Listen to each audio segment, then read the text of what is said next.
Bonjour chers tous, et c'est reparti pour un tour au Cameroun avec les consommateurs et les opérateurs de distribution d'Internet. Après avoir décidé de boycotter l'opérateur Orange afin que ces derniers puissent réduire le prix des coûts de forfait Internet, les consommateurs du Cameroun ont décidé également de le faire à l'égard du deuxième plus grand opérateur d'Internet, MTN. Et dans le cadre de ce boycott, certains consommateurs ne sont pas allés de main morte. Le célèbre comédien réalisateur camerounais Mitumba a créé un contenu de vidéo de revendication semblable à un spot publicitaire susceptible de défier toute concurrence. Toutefois, se pose la question de savoir si le boycott de ces deux opérateurs peut entraîner la baisse des coûts des forfaits Internet au point de s'aligner sur ceux de la France ou de l'Afrique du Sud, ces deux pays étant des pays d'origine des deux opérateurs. Alors, pour répondre à cette question, il faudrait au préalable savoir ce que recouvre le mot boycott. Le boycott est une forme non violente de revendication qui est pratiquée depuis longtemps dans le monde, non seulement dans le domaine de la consommation, mais également dans le domaine politique et social. Son but est d'affaiblir un adversaire en l'isolant socialement ou économiquement afin de l'amener à changer une pratique jugée injuste ou inéquitable. Pour ce qui est du boycott pratiqué en ce moment au Cameroun à l'égard de ces deux grands opérateurs fournisseurs d'Internet qu'est Orange et MTN, l'idée est de les isoler économiquement afin de créer un manque à gagner et ainsi pousser ces deux entreprises à baisser le prix des forfaits Internet au Cameroun. Au regard de quelques réussites historiques liées au boycott, l'on peut espérer celui mené par les consommateurs du Cameroun vis-à-vis des opérateurs fournisseurs d'Internet. Au plan national, on peut notamment citer le boycott en 1980 de l'intendant d'un riche propriétaire terrien britannique, Charles Cunningham Boycott, qui a été contraint de quitter la région où il exerçait. Ou encore le boycott en 1900 sous l'empire tsariste des cigarettes Janowski, qui a contraint le patron de réintégrer les 45 filles juives qui avaient été préalablement licenciées.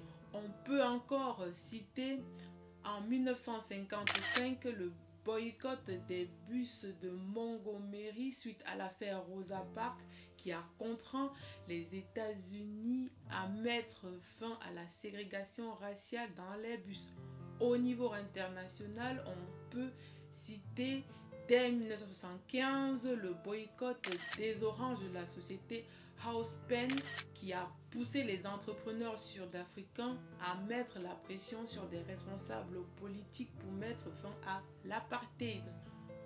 Toutefois, quelques obstacles peuvent être un frein à la réussite du boycott de ces deux grands opérateurs fournisseurs d'Internet au Cameroun. Le premier groupe d'obstacles qui est notamment endogène à l'écosystème de fourniture d'Internet au Cameroun est l'absence d'alternatives aux opérateurs boycottés.